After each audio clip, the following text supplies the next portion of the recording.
Getting away from poverty.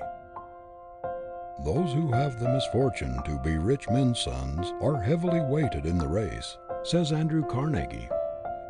The vast majority of rich men's sons are unable to resist the temptations to which wealth subjects them, and they sink to unworthy lives.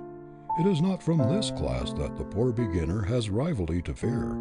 The partner's sons will never trouble you, the poor boys, much, but look out for some boys poorer, much poorer than yourselves, whose parents cannot afford to give them any schooling, do not challenge you at the post and pass you at the grandstand.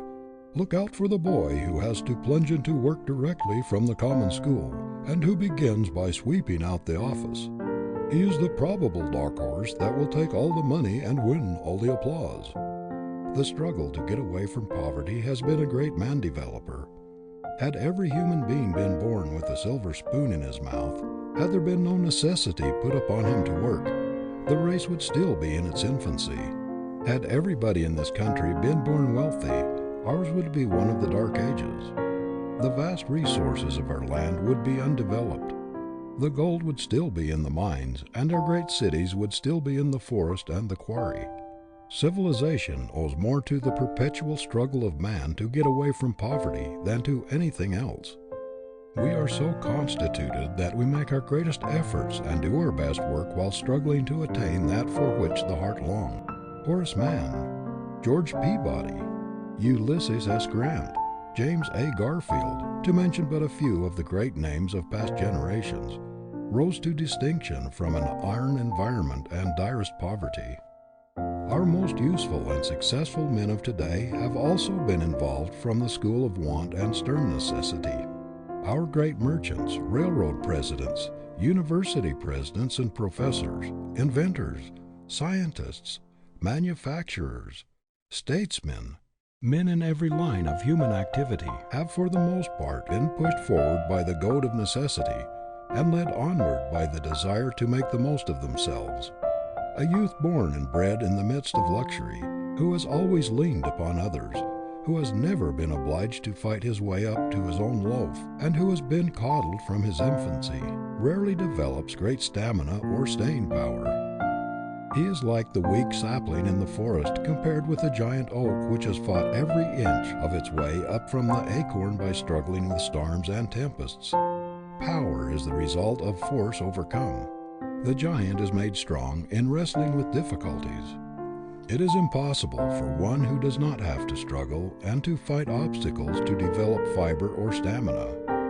To live without trial is to die but half a man. Strength of character is a thing which must be wrung out of obstacles overcome. Life is a great gymnasium, and no man who sits in a chair and watches the parallel bars and other apparatus ever develops muscles or endurance. A father, by exercising for his son while he sits down, will never develop his muscle. The son will be a weakling until he uses the dumbbells and pulley weights himself. How many fathers try to do the exercises for their boys, while they sit on soft benches or easy chairs, watching the process? And still those fathers wonder that their boys come out of the gymnasium weak, with as soft and flabby muscles as they had when they entered. Isn't it strange that so many successful men who take pride in having made themselves, and consider it the most fortunate thing in the world that they were thrown upon their own resources and were obliged to develop their independence and stamina and self-reliance, should work so hard to keep their children from having the same experience? Isn't it strange that they should provide crutches so that it will be all the more difficult for them to walk alone? That they should take away the strongest possible motive for development of power by making it unnecessary for them to strive, by providing for every want and guarding them on all sides by wealth? A famous artist, who was asked if he thought a young man who was studying with him would make a great painter, replied, "No, never. He has an income of £6,000 a year." This artist knew how the great struggle against thwarting difficulties brings out power, and how hard it is to develop a strong, manly fiber in the sunshine of wealth. How many young immigrants have come to this country uneducated, ignorant of our language, friendless and penniless, and yet have risen to positions of distinction and wealth, putting to shame tens of thousands of native-born youths who possessed every advantage of wealth, education, and opportunity, but who have never been heard from. I have in mind a young man of this class who came to this country a comparatively short time ago, but who has already risen to a very important position wholly unaided. He is a remarkable example of a self-educated, self-trained, self-disciplined man, and in the persistent process of his development he has evolved a very strong, positive, aggressive character. He has brought out his latent powers and strengthened his weaker faculties. He has pruned out of his mentality and habits those things which would embarrass and hinder his progress, and has gained such a strong momentum that there seems to be scarcely any limits to what he is likely to become. His is an inspiring example of the possibilities of manhood in America, one which explodes all excuses of the poor boy and girl who think they have absolutely no chance to get up in the world. I am no advocate of the blessings of poverty, considered as a finality. Poverty is of no value except as a vantage ground for a starting point. It is only good as the apparatus in the gymnasium to develop the man. In itself it is a curse, slavery, but it is the great thing to get away from, and it is the getting away from it, if honestly and consciously done, that calls out the man, that develops the human giant. We did not always see at the time that we got incidentally on the way up from poverty was infinitely better and more precious than the thing we were aiming for, a living, a competence, that the development of a strong man in the mighty struggle with necessity was 1,000 times more valuable than the living, the money, or the property gained. Grover Cleveland, who once was a poor clerk at a salary of $50 per year, in speaking of poverty as a developer says, "There is surely no development of mental straits, and no stimulation of the forces of true manhood so thorough and so imperiously effective as those produced by the combination of well-regulated ambition with the healthful rigors of poverty." It is the student who has to struggle hardest to obtain an education that gets the most discipline and good out of it. Boys who are born scholars and who only need to read a lesson over to know it and to be able to pass an examination upon it do not derive half so much from their college course as do those who have to fight hard for everything they get. It is not, as a rule, the youth who has a regular income and every want supplied by indulgent parents who make the most of his opportunities at college, but the one who has to work his way through, who has to toil in college and out to make his expenses, or else go without an education.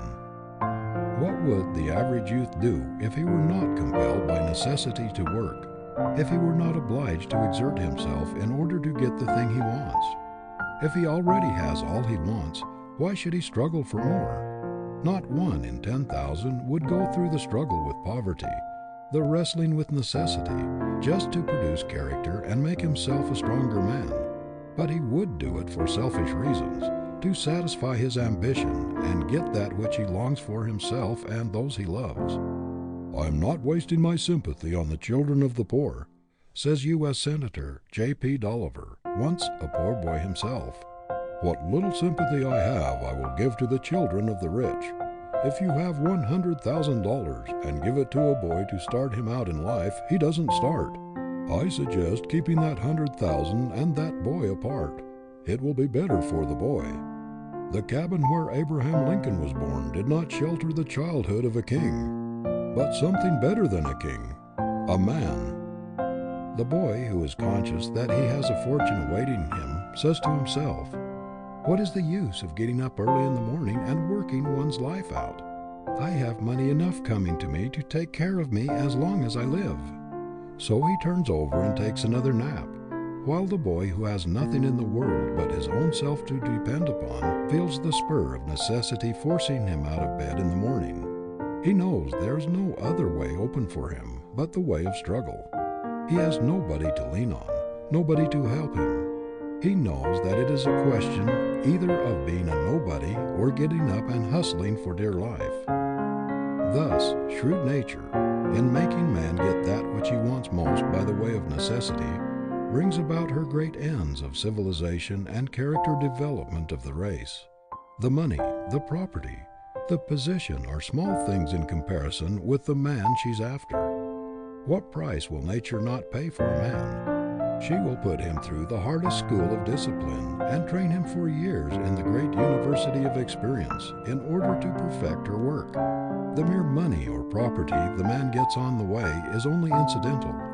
Nature is after the man. She does not care a fig for the money in comparison, but she will pay any price for a human giant.